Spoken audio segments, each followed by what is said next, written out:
What's up, Internet? My name's David Webb. I'm Arielle Edwards. We get nerdy nightly. And we thought we'd share it with you.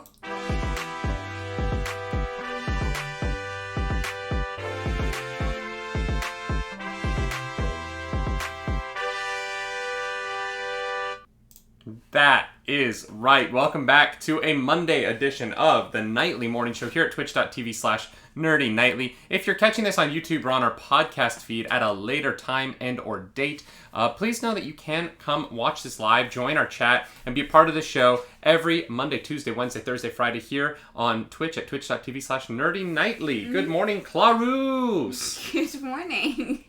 Is it weird that this feels like it's like the first show of 2021? No, I understand why you say that, but it's not. No, I know it's not, but I always get this weird feeling that that Christmas happens and then it's the New Year, but there's like this weird week in between. I know, it's like this void in the year where people are in food comas and don't function. I feel like you're allowed that 1 week of the year where you can just vegetable. Yeah. You know? Yeah, and meanwhile, we're okay, so we have 9 YouTube videos to make, and we have 3 podcasts that we have to make in the next 5 days, and it's going to be fine. It's great. It's going to be fine. There's lots to do. We're going to start off the new year strong. Going into 2021 with just an incredible community that has been supporting the Nerdy Nightly for 6 months now? Yeah. Over 6 months, which is really, really wild. Yeah. Yeah, really insane that we have been doing this for as long as we have. Because the Twitch channel, I started streaming on Twitch on June 2nd, I think? Something like that. Yeah. So, gosh, that's 7 months ago. Yeah. 6 months ago. 6? June, July, August, September, October, November, December. 7 months ago. 7 months ago. Math. We're great at it. Guys, don't you just love people who count with their fingers? How are you feeling today? A little attacked?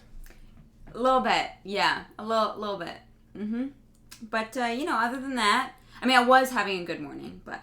Were you? I'm so tired.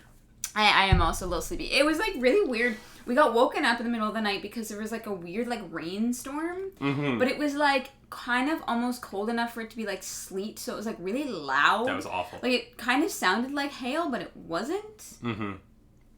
It was very weird, and we were what the fuck? What's going on? Yeah, I did not sleep well last night, which is fine. I don't need sleep.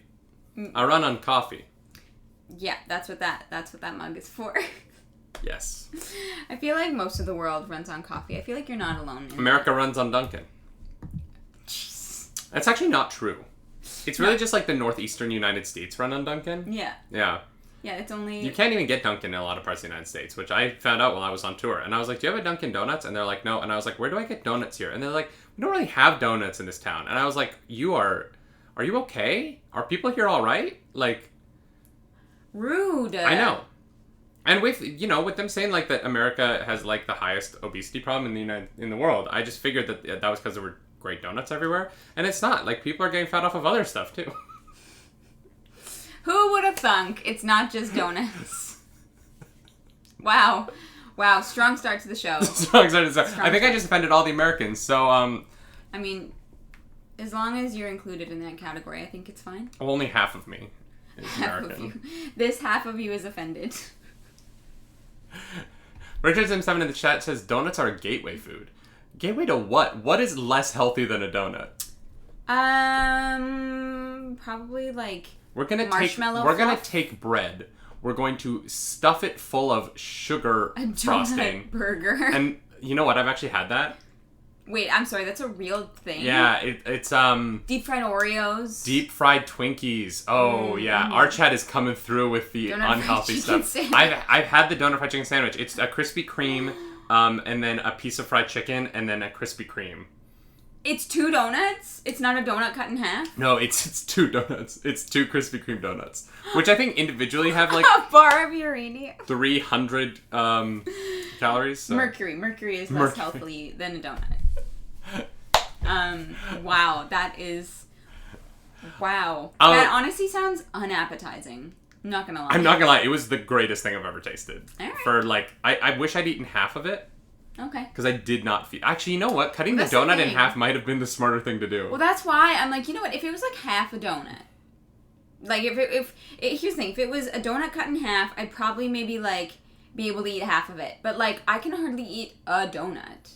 Like, they're just so... I mean, you can hardly eat most full things. That's not true. I get a lot... I get a lot of my nutrition from what is left on your plate when you're done eating. Okay, that is not true. I usually leave like a little bit left over, you know, because I'm nice.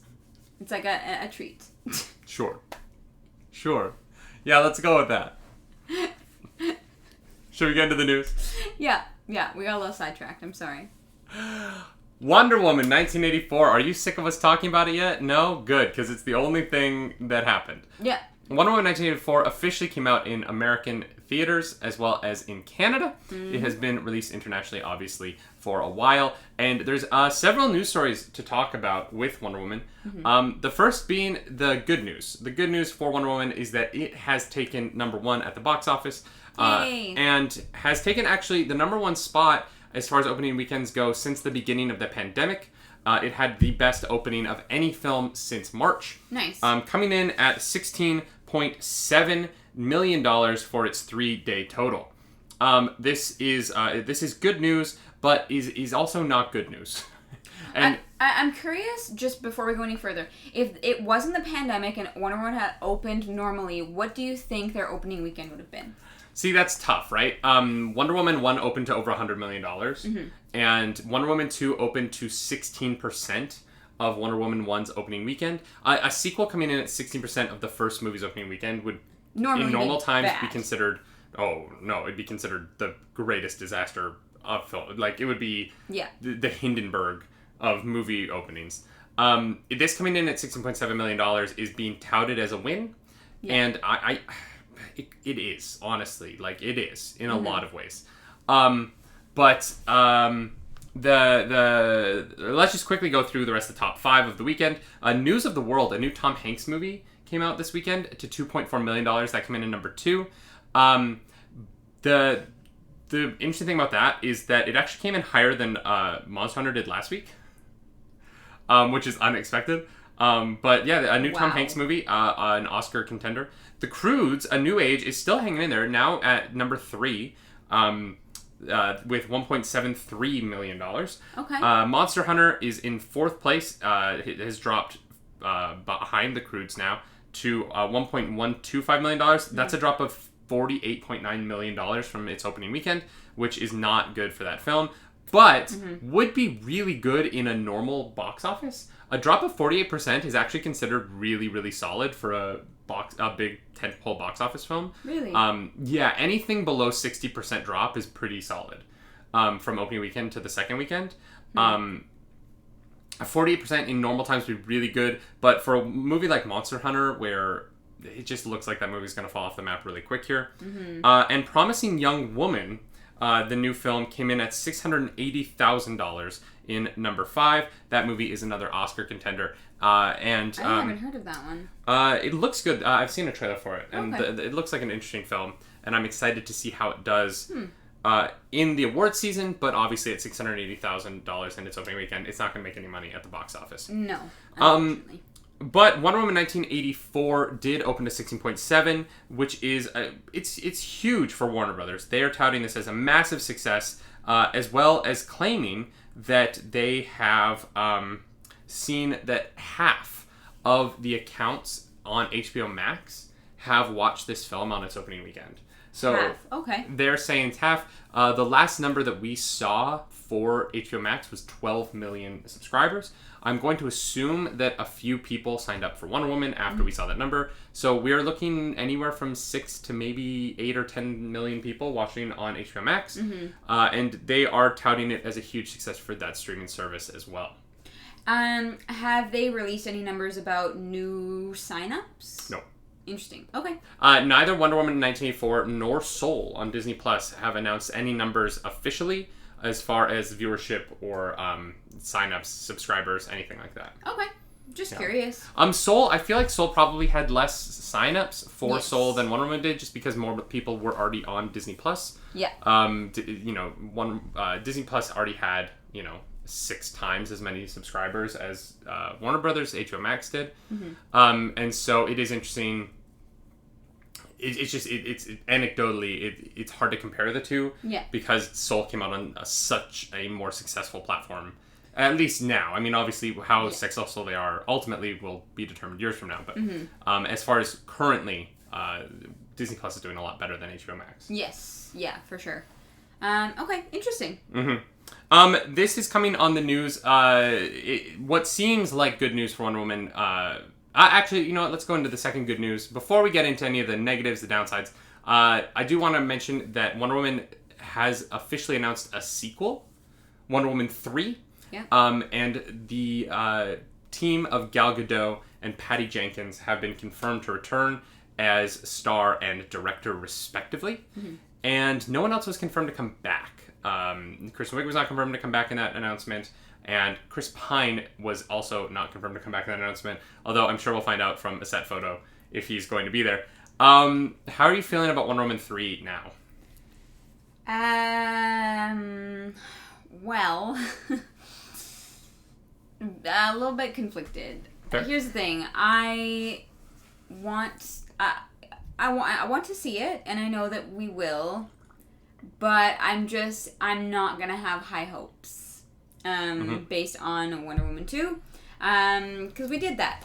I was excited for it, and it let me down, and so I'm just gonna go into Wonder Woman 3 and be like, it's gonna be what it's gonna be. I mean, I'm sure it'll be like a beautiful film to watch, but I'm not holding on to any notions. I have hopes for Wonder Woman 3. I think potential is there. I think that there's room for it to be a successful film. Sure. I think that they've put themselves in a rather tricky position with some of the creative decisions that were made in Wonder Woman 2, as far as her powers and there's things moving forward in the DCEU that I'm guessing they're gonna have to work around what happened in this movie, and I'm very curious to see. I'm curious to see what happens with the DCEU moving forward as it relates to Wonder Woman. Now that she has I'm trying to not spoil the movie. Yes. But we're not going to talk about spoilers. The film just raises questions about the canon of the DCEU again, in a way that I was hoping it wouldn't. Yeah. We need more answers and less questions, please. Thank you. Yeah. And honestly, the film just left me with like a lot of like, huh. Yeah. Shin is saying in the chat that for Thor, 2 was not great, but 3 was, and hopefully Wonder Woman can pull off the same kind of thing. Yeah, you know what, Shin? That's actually a really good point. Wonder Woman 1984 is the Thor: The Dark World of the DCEU. Yeah, exactly. Yeah, it is Thor: The Dark World. So if they can pull off a Ragnarok, I'll be very happy about that. I don't even want to get into why it's Thor: The Dark World, but that's 100% what it is. Yeah. And the movies are actually very similar. There's a lot of parallels there that are weird to think about. Especially in the end. That's really funny. Bring in the Kiwi. Richard Sim 7 is saying bring in the Kiwi. And you know what? If Taika Waititi wanted to do a pass on the Wonder Woman script for some comedy beats, I'd be down. Yeah. I love him so much. Yeah, let that man do his thing. I'm still excited for Patty Jenkins' directed movie. Like, I think that like the direction of Wonder Woman worked for me a lot of the time. It was really just the script was difficult. And she wrote the script, so that might be part of it, but we also talked about that we're not a huge fan of how Patty Jenkins shoots action. In the sequel. I love a lot of the action in the first one. In the first one. The sequence where they're taking down the sniper perch in the town after No Man's Land is incredible action. But we didn't really like any of the action in this movie, and so, hopefully 3 kind of turns it around and renews our faith for Rogue Squadrons. Patty Jenkins is doing the Squadron movie, Misguided Gamers Live. Yes. Yeah. Shin is saying ironic as Patty Jenkins was the original director for Thor: The Dark World, but she disagreed with the director Marvel at the time wanted Thor to be. That is so funny that that's true. Oh, I didn't realize Yeah, that. she was replaced. Patty Jenkins was this was before she was going to direct Wonder Woman. Like, this was way back. And Patty Jenkins was supposed to be the original director for Thor: The Dark World. That's wildly hilarious. That's so funny. What a weird comparison, yeah. Parallel, yeah. Mm-hmm. I've always felt that Wonder Woman was the Thor of the Justice League. Mm-hmm. And some people think that that's an insult, but she, like...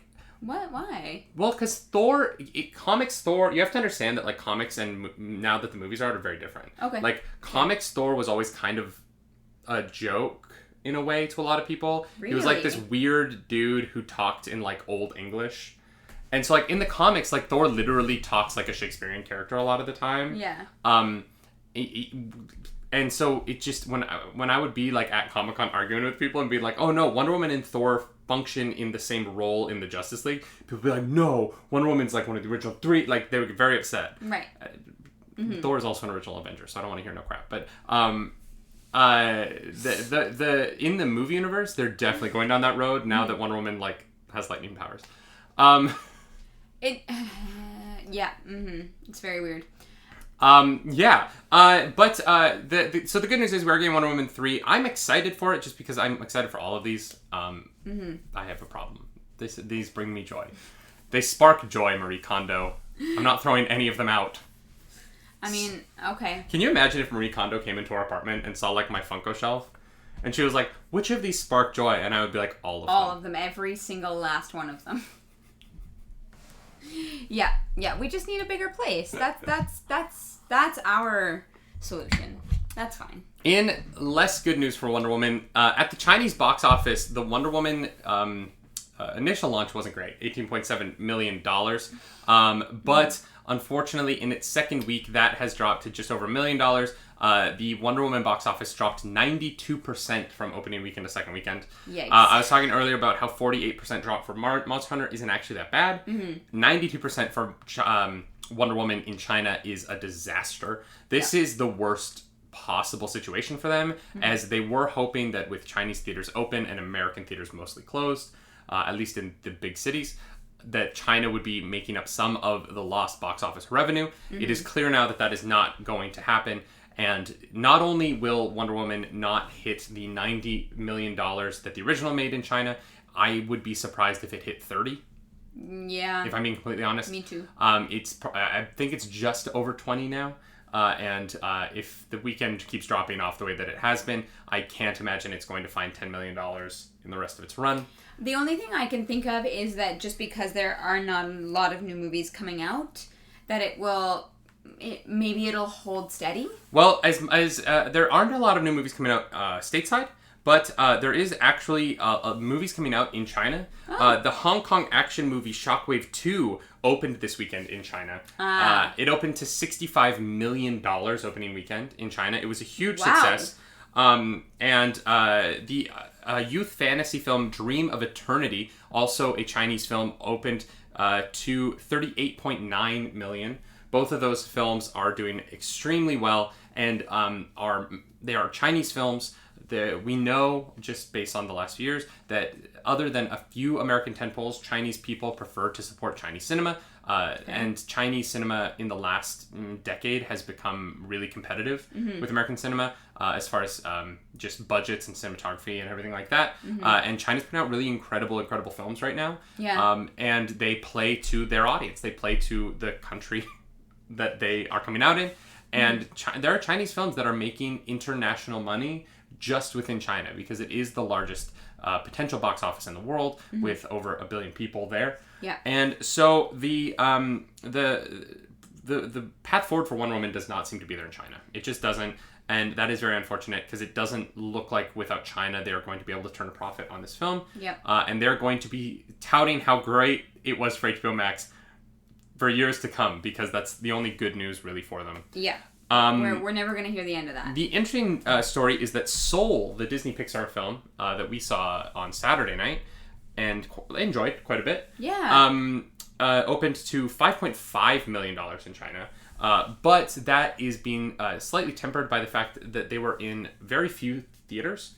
They were given a limited release within the country, because that's just kind of how China works. The Chinese, there's like a film law board lobby that decides where you play. But Seoul, after opening there, has received incredible ratings and reviews in China. Okay.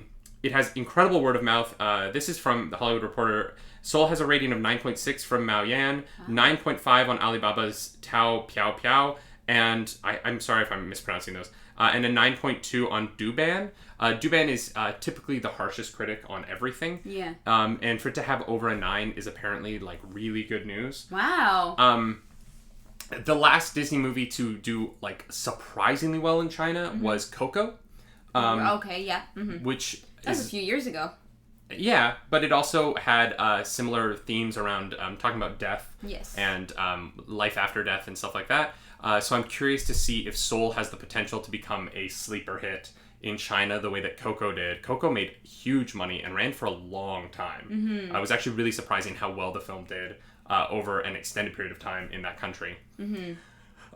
So yeah, it looks like Soul might, if Soul's able to expand, Soul could actually overtake Wonder Woman pretty quickly, based just on strong word of mouth there. Yeah. Yeah, that wouldn't surprise me. Yeah, I don't think Wonder Woman is gonna keep making money. Yeah, Wonder Woman, it's sitting at about $85 million worldwide, which is pretty good. It's in the pandemic world, $85 million worldwide is not bad. Yeah. But noticeable that it's $85 million worldwide is barely over the $65 million that Shockwave 2 just made in China in one weekend. And the thing is, the truth is that there is money to be made right now in the box office. There is money to be made. You just kind of have to put out a movie that resonates with people. Yeah. And it doesn't look like Wonder Woman 1984 is doing that. And part of that is becoming obvious in the fact that it has lost its certified fresh rating on Rotten Tomatoes. For those of you who don't know, Rotten Tomatoes has a system where if you're above a certain percentile, you are certified fresh, meaning that the majority of critics like it. We're going to say that not only is it above that 60% threshold, but certified as being like, this is probably a good movie, you're probably going to have a good time with it. This is that sticker that you see on films when you're at a Best Buy, when you're just walking around aimlessly because you have nothing else to do. Or at least used to before the pandemic. I don't know what people do to walk around aimlessly now. Just Target around their block. Target's still open. You can go to a Target. That's an essential service. Not here. Well, no. They Walmart? tried. Wonder Walmart? Wonder Walmart. But initial reviews for the film were very strong, leading it to a certified fresh rating. But it quickly fell once more reviews came out, and it is now sitting, it's still above the 60% score. It's sitting around 80%. It later plummeted to around 80%. And then it's dropped to now 68%. I was like, 80% seems high. 68% is barely above the threshold to be considered fresh. Which is fine. It's not great for the movie, especially after the fact that the first Wonder Woman was in the high 90s. Oh, wow. Okay. Yeah, the first Wonder Woman was like an event. Yeah. Female superhero, female director. It was a big, turning point, I think. And the majority of people love it. Yeah. I love it. I love that movie other than one action sequence at the end of the film. You know what I mean? Like, everything else about the movie I really enjoyed. I just have a problem with how it all ended. And, yeah, me too. When that's, the last impression of the movie, it's kind of, it's tough. Because, I'm sitting here thinking, I want to put on a superhero film. It's probably not going to be Wonder Woman. It's probably going to be, I would put on Thor Ragnarok. Or I would put on, Endgame or Black Panther or something like that. You would just casually put on Endgame? Yeah, because I only saw it once, and I feel like so many things happen, and I need to watch it again. I can't casually watch Endgame. No. I'm sorry. I can't just put on Endgame. I cannot just put on an emotionally traumatic 3-hour experience. I mean, okay. You don't just casually go on the world's craziest roller coaster. You have to prepare. You have to know that you have a chunk of time. Turn your phone on Do Not Disturb. Yeah, you don't just casually watch The Red Wedding. I do. That's gonna affect your day. I love it. Clark, oh God. I have literally just put on the Light of the Seven sequence many times just to watch that 8 minutes. I love it. No. Now that I'm here scanning for the it. chat says watch Endgame 8 times, it becomes pretty casual after that. You're wrong. I've seen Endgame I don't know how many times, if I'm being completely honest. I saw it 5 times in theaters, and I've seen it since, so I don't know. Yeah. I've yet to watch that movie without crying. Mm-hmm. And sometimes it's tears of sadness, sometimes it's tears of joy, sometimes it's just fist pumping. I'm fist pumping so hard that like I'm just like water shoots out of my eyes. Like I don't know, but like I have yet to get to a point with Endgame where I can just like casually put it on. All right, that's fair. That's fair. I rescind. That's trauma. I rescind. You okay? Yeah, I'm thinking about Endgame and I'm not. Okay. Oh, I'm sorry. But like the scene with Morgan and the hamburger. Stop it. Okay, let's talk about something else. Casual crying. Madeline Scanny says, I still cry, but it is a casual cry. Okay. What is a movie that makes you casual cry? I don't know if I've ever casual cried at a movie. Like it's all or nothing. You know what I mean? Like the first movie that ever made me cry was Monsters Inc. And I was a mess. You know what I mean? Like Monsters Inc. Wow. Yeah. Oh my god, when I thought that Sully wouldn't see Boo again, I was wrecked. That's so late. We went and saw it in theaters. Yeah. I remember distinctly. You would have been like 10.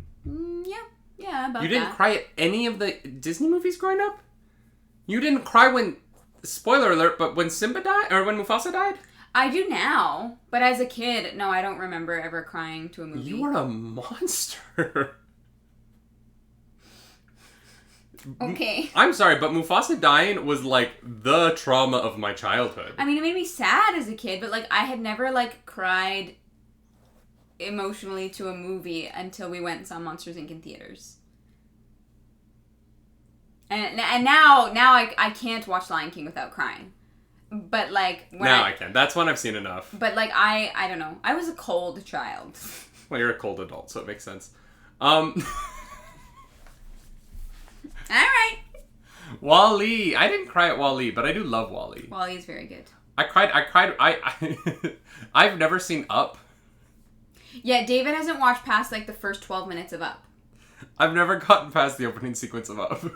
I have no idea what happens after that. I know there's a talking dog, and that's all I know about that movie. But I get to the point, you know the point.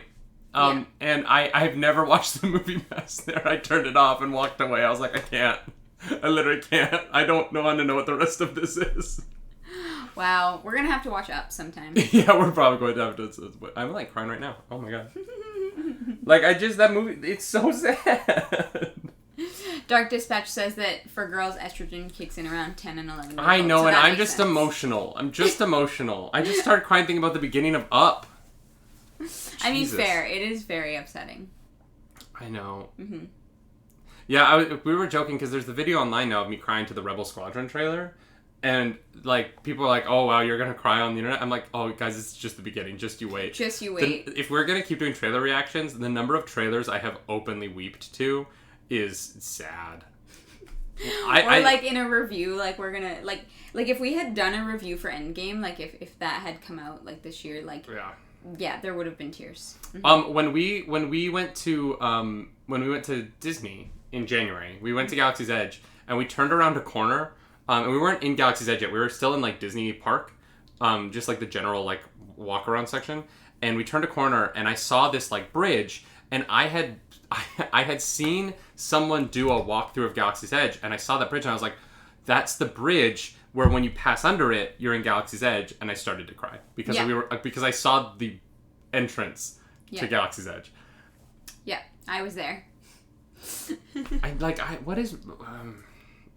an adult. I am a married adult. You are. And I love you. But really, I do have a video of him crying in Galaxy's Edge. It's great. I've cried. You know what's a casual cry for me is Grey's Anatomy. There are certain episodes in Grey's Anatomy I know I'm gonna cry during. In like a good casual way, and it's fine. You know.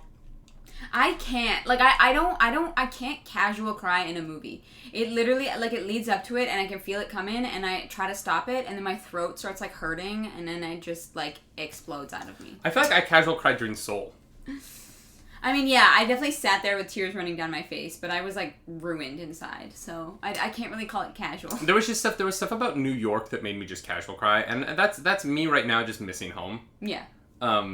That's fair. So, like, yeah, there's, like, elements of that movie that weren't sad. They were just like, and this is New York. Like, they're on the subway at one point, and they pass the Silver Cup Studio sign from behind, and I've been on that, I lived off that subway line for so long, and I was like, Silver Cup. I used to work there. I mean, I definitely almost cried when I finished Subnautica, actually. Yeah. Mm-hmm. I cried playing Last of Us Part 2 this year. That game made me cry. I mean, okay, that game is a lot, though. What other games have made me cry this year? Yeah, games are one of those things that are just, like, an emotional journey. Yeah. Is there any other news? Yeah, there is. I just want to talk about crying. I just want to cry. I want to have a good cry. Can we just have a good cry? Can we watch Marley and Me? Can we all just have a good... Oh, no. If we're going to have a good cry, it can't be animals, because it just... Marley and Me is just rude. It's just rude. So, in other news, the Steam, that arguably the most popular way to buy video games for PC, Epic Games is trying to overtake it, but Steam is still number one at the moment.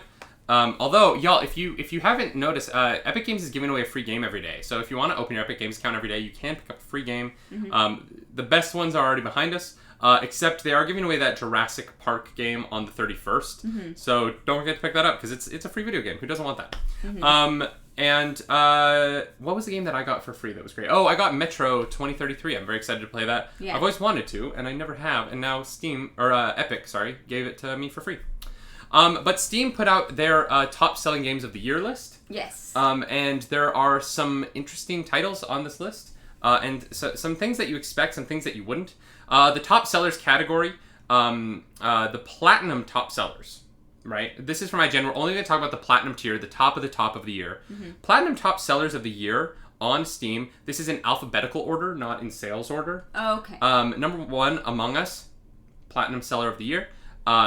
Great for that game. Although I've heard that Among Us is now struggling because there's no way for them to make more money, but people are putting thousands of hours into it, so like their servers are cramped, but there's no like income. Counter-Strike, Global Offensive, platinum top seller of the year. How is Counter-Strike still doing so well? Doesn't everyone, like, who doesn't own this game at this point? How is it, we own it. Oh, never mind. Like, I don't remember buying it. And it's nothing against Counter-Strike. It's a well-made game. But, like, I don't understand who doesn't own Counter-Strike. I feel like it just comes with computers now. Oh my goodness. Cyberpunk 2077, not surprising considering they've said they've hit 13 million. Destiny 2, Doom Eternal, Dota 2. I was surprised to see Dota 2 is still selling that well, but good for them. Yeah. Fall Guys. That makes sense. Yeah. This year it makes a lot of sense. Grand Theft Auto 5, of course, because... Really? That game is years old. Who doesn't already own it? This is my question. Like, if you don't already own Grand Theft Auto, who's buying it this year? Yeah. Monster Hunter World, which I'm happy to see. Go Monster Hunter World. All right. PUBG. Good for them. Okay. And Red Dead Redemption 2 and Tom Clancy's Rainbow Six Siege. Notably to me, that's a lot of... obviously, there aren't going to be any PlayStation games on here, so like Ghost of Tsushima and Last of Us Part 2, those games won't be on here. But notably, a lot of those games came out in previous years. There aren't a lot of new games in there other than the Independence and Cyberpunk. In fact, almost the entire rest of the list, other than the independent titles and Cyberpunk, are all from previous years. Yeah. So it's really interesting to see the way that Steam works, who's buying games on Steam. A lot of those were probably sold during sales and stuff like that, so that does affect. Well, yeah, there's been some good sales this year, and also because of the pandemic, people probably found themselves with more time on their hands if they lost their job or were working from home or something like that. So it makes sense that some old games found a bit of resurgence because people had the time to actually pick them up and play them now. So I kind of get that. Yeah, and so as far as like, so the next area we're talking about is new releases. So the best-selling new releases on Steam this year are a lot of games that are noticeably not on the best sellers of the year, which is really interesting to me. You've got Baldur's Gate 3, Borderlands 3, Command & Conquer Remastered, Crusader Kings 3, Cyberpunk is the only one so far. Yeah. Fall Guys is on here as well. But Death Stranding, Doom Eternal was this year. I thought Doom Eternal was 2019. Wild. Oh, wow. Okay, so Doom Eternal is the other one that's in the top sellers of the year. That is also in new releases.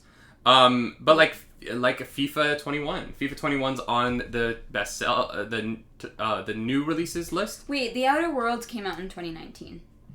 Oh, did it? Yeah. Okay, well then this list might be a little bit... I don't know what they're considering new releases. Oh, maybe actually... No, The Outer Worlds, I think, was only on Epic Games first, and then it came out on Steam. Interesting. If I'm remembering that correctly. Because that's what's happened with Valhalla. You can't purchase Assassin's Creed Valhalla on Steam yet. It's only on Epic. Yeah. But Star Squadrons, there's great games on here. This list seems to be everything that came out, mostly. Yeah. Marvel's Avengers, kind of everything's on here. Yeah. But what was interesting to me was the most played category. So the most played category was what was the most hours, right? Mm-hmm. Among Us is on that list, obviously. Of course. Counter-Strike, obviously. Cyberpunk 2077, obviously. Destiny 2. Is this starting to sound like the bestsellers list? Yes, it is. The only thing on here that I've never actually heard of is Life is Strange 2. Which is one of the most played games of the year, and I've never heard of it. I've never heard of it either. Right? Chat, if you guys know what Life is Strange 2 is, let us know. But I love that Terraria's on there. Yeah, well, Terraria's a lot of hours. Yeah. Playing Terraria is an hours in. Yeah. People in the chat are saying that it's great, that they've played it. Mm-hmm. Wargamester is saying teenage girls equal Life is Strange 2. Are you saying they play it, or that there are teenage girls in it, and that's why men are playing it? Yeah, there's two very different... Oh, it's a teen drama with timey-wimey powers. Interesting, BlindSeer. Cool. Well, it's... Yeah, I was just surprised to see a game be on the most played of the year. And I feel like I play a lot of video games. I spend a lot of time on Twitch around video gamers. Yeah. It's just odd to me that I've never heard of this game before. Yeah. And it would appear on a list like this. Yeah. There's also best easy access grads, which is games that left easy access and then moved on to do very well after easy access. The reason Phasmophobia isn't on that list is because it has not left early access yet. Right. But Hades was on that list as one of the best-selling early access games that went on to be the IGN's Game of the Year. And it might be my Game of the Year too. You're gonna have to wait until later in the week to check out my video game top 5. But I'm currently in the middle of Hades, and holy crap, it's so good. And then they also put out Best of VR category, cool. which is interesting. It's basically just every big VR game. And their last category was top controller games. Games that you can play with a controller. That you can or you have to? No, that you can. Like Cyberpunk's on that list, Dark Souls 3, Destiny 2, FIFA, Fall Guys, Hades. It's just the best-selling games that support controller support. Okay. Interesting. All right. I just thought I mostly pulled that just because I was like, why that category? Because you can play almost anything on Steam with a controller nowadays. Like, yeah. There's more games that you can play with a controller than you can't. I would think so, yeah. Yeah. Especially anything that's on consoles. Sure, just skip right over the VR section. Well, John, there's just not a lot to talk about in the VR section, John. It's the games that you expect. Like, there's no surprises there. It's Beat Saber. I can pull it up. I can talk about it. But it's literally Beat Saber, Blade and Sorcery, Boneworks, Half-Life Alyx. The one surprise here is hot dogs, horseshoes, and hand grenades. I don't know what that is. But Pavlov VR, Super Hot, Skyrim VR, Walking Dead. Skyrim VR. So the best of VR is the same best of VR that I feel like it's always been. Yeah. Vader Immortal is not on Steam, misguided gamers. Yes. Neither is none of the Star Wars content is. All of the Star Wars VR content is exclusive to Oculus. Yeah. Fallout 4 VR is not on that list, BlindSeer. Yeah. Yeah, no, Fallout 4 VR is not on that list. Interesting. Yeah. Oh, John is saying there is a free Trials on Tatooine is on Steam and is free. I don't know what Trials on Tatooine is. Free. I might have to check that out. We have a new game to play. Yeah, I've just started my playthrough of the VR Tales from the Galaxy's Edge. Yeah. The new Oculus one. Mm-hmm. And I'm excited to check it out. Mm-hmm. I'm very excited to check to get further into that game. Because the beginning's fun. I'm still struggling with VR, y'all. Yeah. Hurts my head. Yeah, we can't play it for long periods of time. But. Yeah, I'm trying to figure out what it is. You want to know something interesting? When I eat before, I feel better. But if I don't eat and then play, I get a headache. Okay, interesting. Yeah. Huh. I mean, y'all, this show was mostly about Wonder Woman and what makes me cry, but it feels like it was a fun show to get back to it after Christmas. Oh boy, you know what? You should do instead of like your top 5 movies of the year, it should just be like top 5 movies that make David cry. Yeah, I could do that. And then we'll watch them all in a day, and see if you still cry after the last one. Or if you're just, like, I wouldn't. Done. Like, I wouldn't. Can't. I would maybe cry through the first 2. Yeah. But, like, once I've cried about something, I'm kind of done for the day. Yeah. Like, I don't typically cry twice. That's fair. You just need a good cry. Yeah. Mm-hmm. That's not true. No, that's not true. Yeah. The right movies could do it. Aww. Yeah, I don't know. We'll see. We will have to see moving forward if I can figure out VR. Because I like VR. Mm-hmm. And I like Beat Saber. I can play Beat Saber for like hours. It's just, it's weird. It's like a Beat Saber's fine. And then as soon as I'm like moving around a room. Yeah. I have a problem. Yeah. Yeah. Y'all, this week is going to be a fun week here. We are doing some extra stuff. We're going to be live for the countdown for New Year's. Yeah. So is everyone else. I'm going to see about a way we can make that fun. Because I think there's going to be a lot of people live for the countdown. Mm-hmm. And so, you know, we're gonna have to figure them out. I think I might try and hook up with some other streamers. Mm-hmm. See if we can do like a joint thing. Yeah. Just to give people... Just to make people not have to choose. Yeah. Yeah, that's fair. But we are going to be doing... the final Twitch Sings. Twitch Sings. Yeah, we're going to be doing some Twitch Sings on New Year's Eve. Yeah. For the end of the year. That'll be on this channel, on Nerdy Nightly. Mm-hmm. But we're both streaming all week. I'm going to be playing Hades a lot, because I want to finish this game before the end of the year. Mm-hmm. And you're going to be playing a new game, or Skyrim? Today. So I'm streaming later today, and I really want to try Hades. So I think I might try that today, actually. You can play Hades today? I think so. Y'all, David is excited. Yeah. That's so fun. It's such a good game. I've been saying that like Hades is the next game that I want to try on stream, so I think I'll do that today. Oh, you're going to be so frustrated. And I'm going to get so much joy out of that. Great. Here's the thing. I like, you know, if it's a game like Cyberpunk where I can't stream it at the same time, then obviously we'll cross that bridge, but I'm excited to try it. It's one of those games where you have to like check chat between fights. Yeah. But you're not going to be able to fight and chat at the same time. No. There are full times on stream where I'm in a boss fight and I don't say a word other than no for like 5 minutes. Yeah. You need a no counter. But I think that people enjoy watching streamers get wildly frustrated. Great. And so come check out twitch.tv/Clarus Clarus. Y'all, we are here every Monday, Tuesday, Wednesday, Thursday, Friday, 10 a.m. Eastern, doing the nightly morning show here on twitch.tv/nerdynightly. If you are watching this on YouTube, please subscribe to that channel. We are trying to get to 1,000 subscribers so we can join the partner program. Mm-hmm. We're very far away from that right now, but we're going to get there. We're going to do it. That is the goal. And we just want to say for all of our supporters, we appreciate everything. You are all the best, especially the members of our Patreon. Yes. You don't know how much your support means to us, and it helps us keep the lights on. Thank you.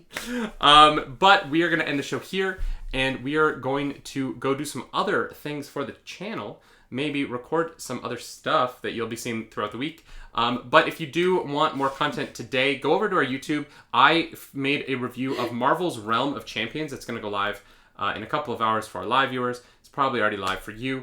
The MOBA game that just came to mobile, the sequel to Kabam's Marvel's Contest of Champions. That review will be up on the YouTube today. And I hope you go check that out. Yeah. It's a video game, and it's free, and I have thoughts on it. Do you have anything else you want to plug here at the end? No, other than the fact that you are still being sponsored by Raid Shadow Legends at the moment.